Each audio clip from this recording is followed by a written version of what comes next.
Thanks for attending this theater session. My name is Jason Howard.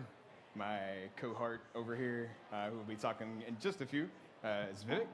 So we're going to talk to you today about joining the Windows Insider program and how it benefits you as a developer.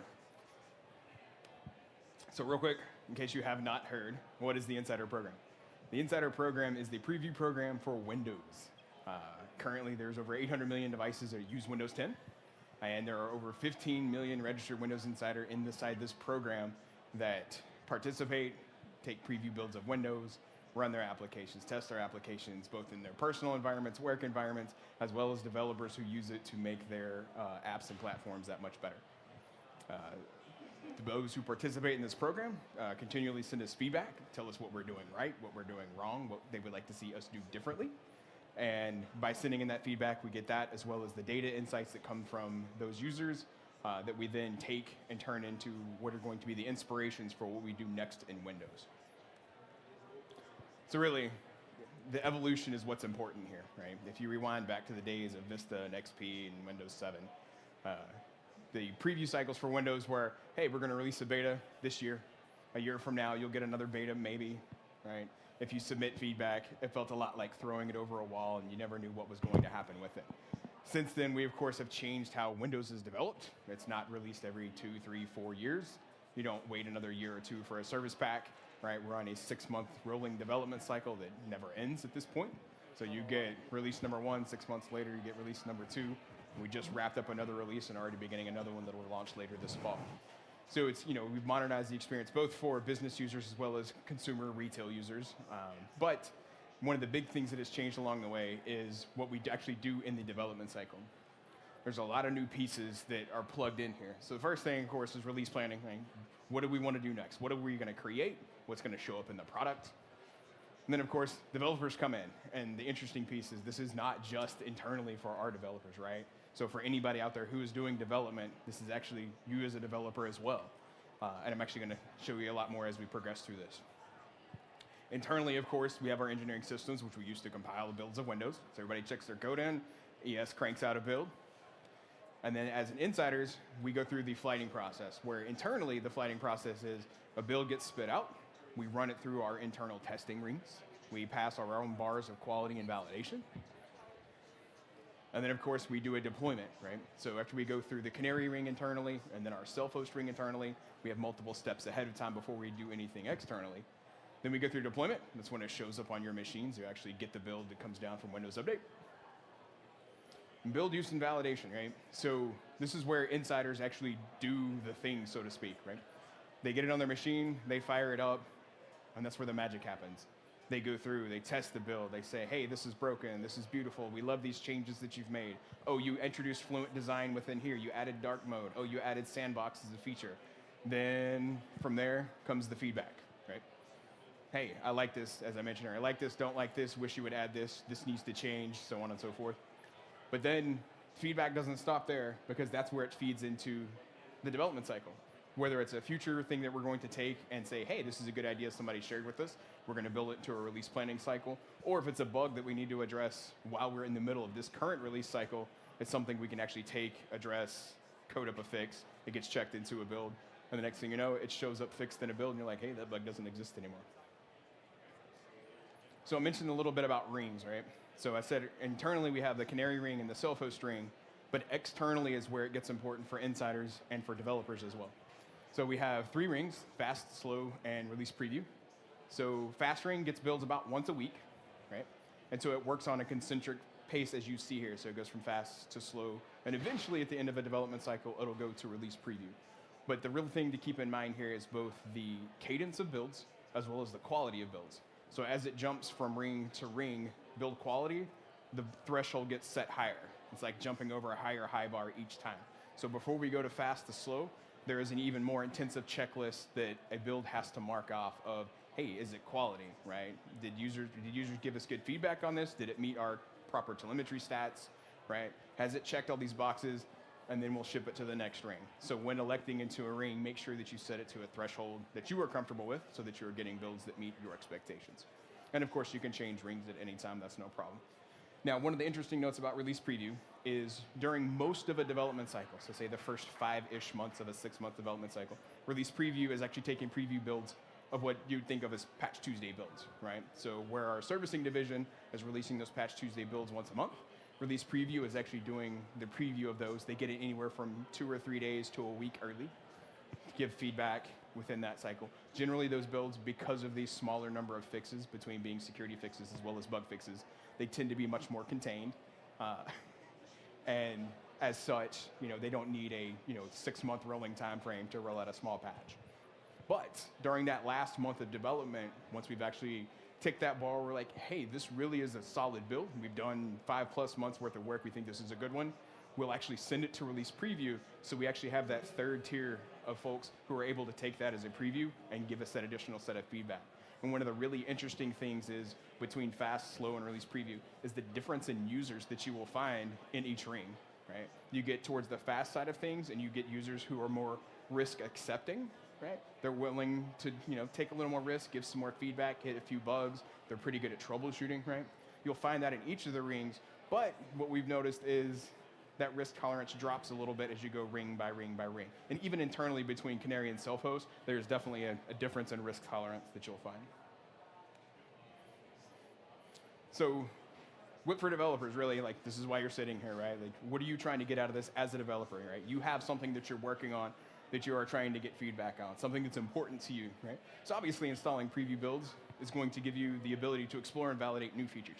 And it may not be necessarily relevant to specifically what you're working on, but having that purview into the all-up picture of what we are currently developing helps you be that much more informed and ready and prepared for what's coming next.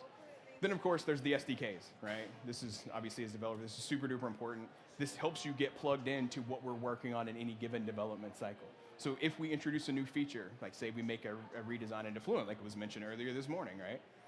As you see this coming and we enable this within the builds, you can actually start making changes to your applications before we finish a release cycle. There's no need to wait till, hey, we've released this broadly to the public, let me start working on this now, because at that point, you're already late, right? We've released it, everybody's getting it. So if you participate during the development cycle, you actually have time to make those changes ahead of time. And then, of course, there's the APIs, right? If we update an API, deprecate an old API that's not going to be used anymore, if we add something new that's fanciful, right? Anything along the way, we make those announcements. We release SDKs generally once every week to 2 weeks, so it's not like you're going to stagnate on an SDK for a month, 2 months, 3 months, right? We keep those going, we keep them updated along the way. So really what this is about is, as a developer, is developing like we develop Windows, right? So we've given you the ability to run your own Insider program. One of the bits of feedback we got early in the program was, hey, this is cool, this benefits Microsoft having the Insider program. What about the rest of us, right? This framework seems to work, but how do we take and adapt it for what we would like to do? So we created originally the WIP for Business effort was to help enterprise and commercial customers actually adopt these builds and deploy them within their organizations. And of course, the next logical step was to enable an environment like this for developers. So really, it's the 4 key pillars as you'll see up here, right? Flighting builds, getting feedback, doing responses, and then talking to the community, right? So let's briefly go through flighting builds. The process is very similar to how we do it. You have the ability to create your own rings. So you can have a fast ring, slow ring, things like that. You name them how you see fit. You create user groups based upon attributes. So if you want to flight to a specific set of users that are using a given device type or in a given region, running a specific operating system type, you can actually spin builds and send it out to specific groups of people if you'd like. You can create packet flights for users groups. So if you say, these 2 people in this front row and this gentleman over here in this front row, just those 3 people, rather than being specific for a device type, right? You can say these 3 folks, I'm going to put them in a user group and let them test something specific. You have the ability to do that as well. And then, of course, doing packaging rollout, you do it the same way. You create a package, put it in the store as a preview build, and they're able to go and get it. And then, of course, just like we do internally with A/B testing, if we're going to try out a new feature, say, hey, we want to have 2 test populations, some folks with a control group, some folks with this preview experience. You have the ability to do that with your apps as well.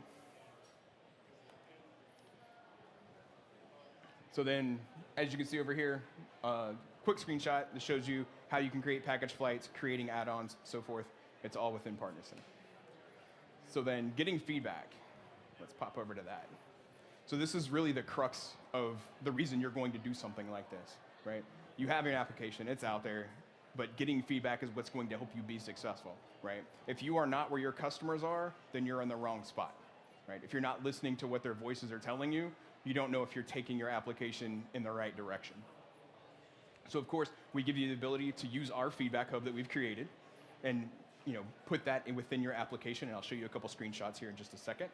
And then of course, you can use Partner Center to review the feedback, as well as any user reviews that you're getting.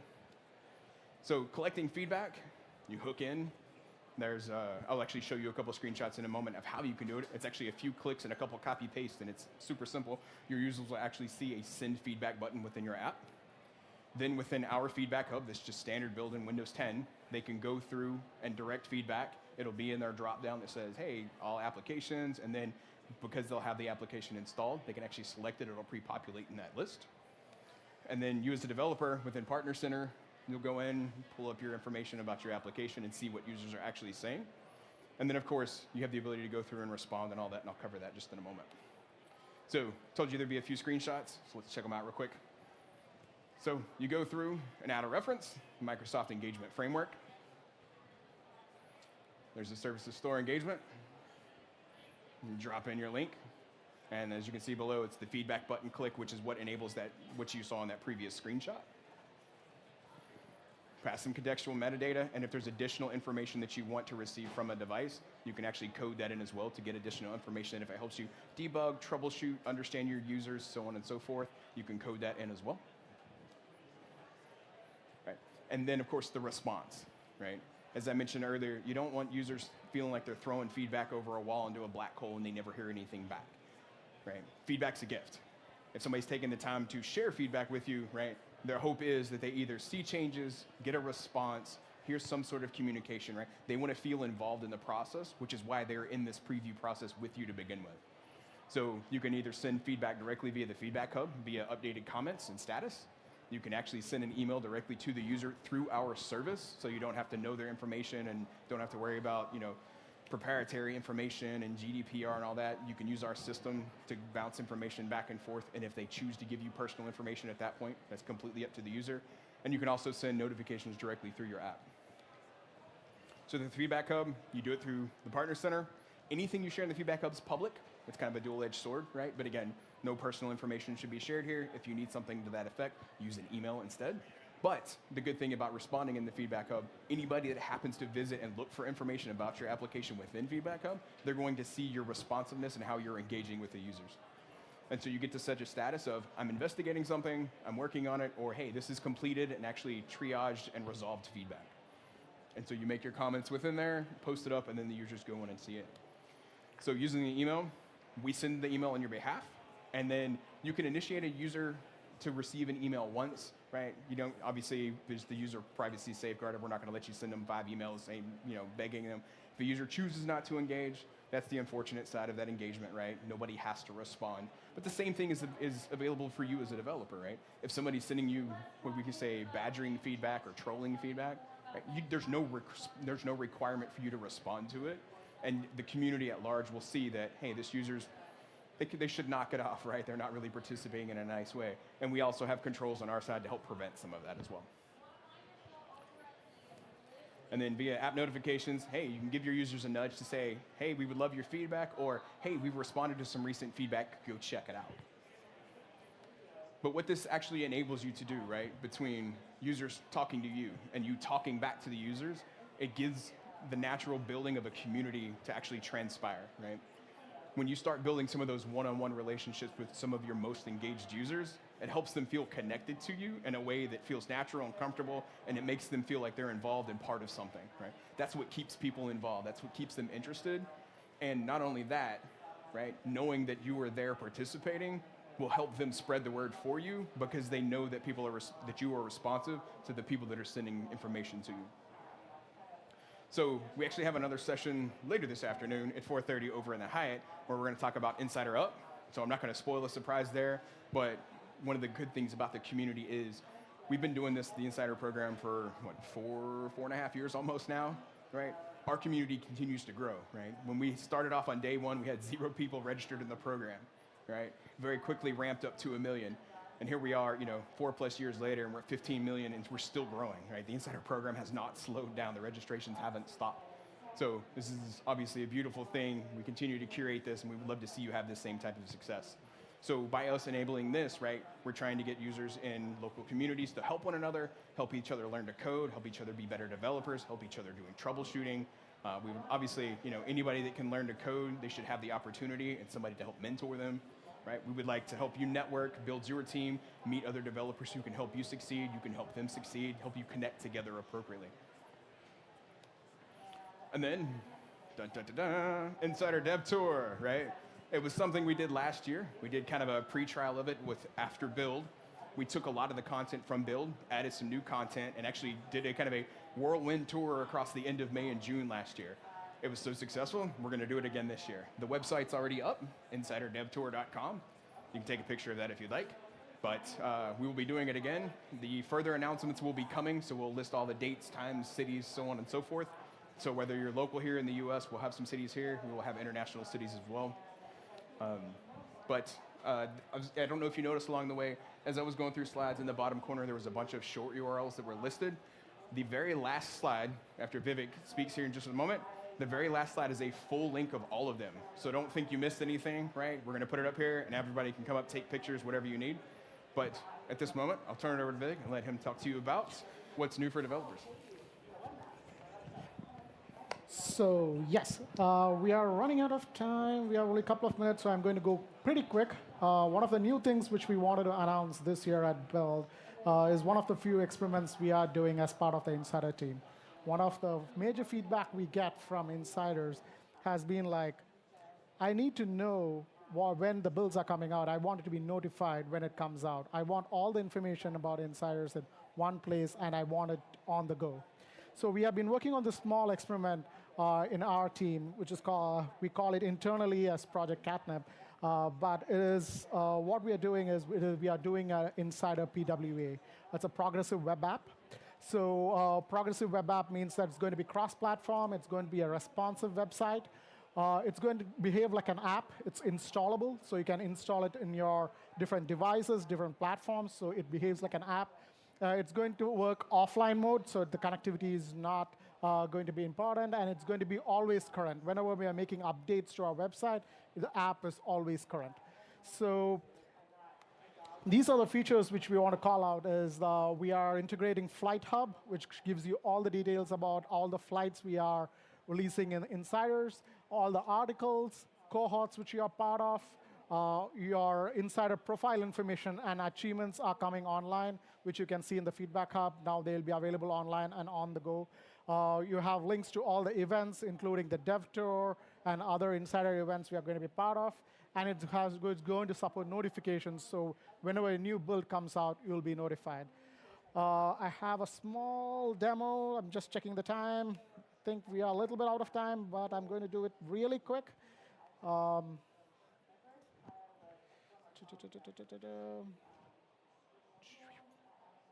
Okay. You know what? For this time constraint, I am going to do some screenshots instead so that it's easier. If I can move it.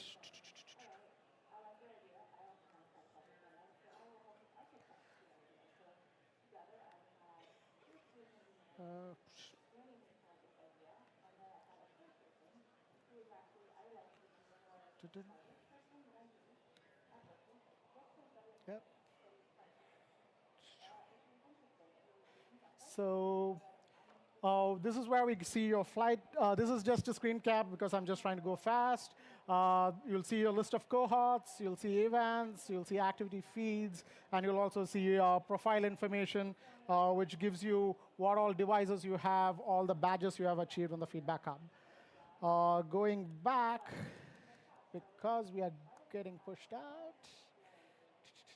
Sorry. This is the page which Jason was talking about. This has linked to all the things which we spoke about today. So it talks about how to register for insiders, flighting, responding to your customers. All the information are here. Please take a picture of it. If you want more information and if you want to look at the PWA, which I couldn't demo here because of lack of time, you can visit our booth. We are in the Microsoft 365 section, so you can catch us there, and we can demo the PWA app for you. And thank you. Just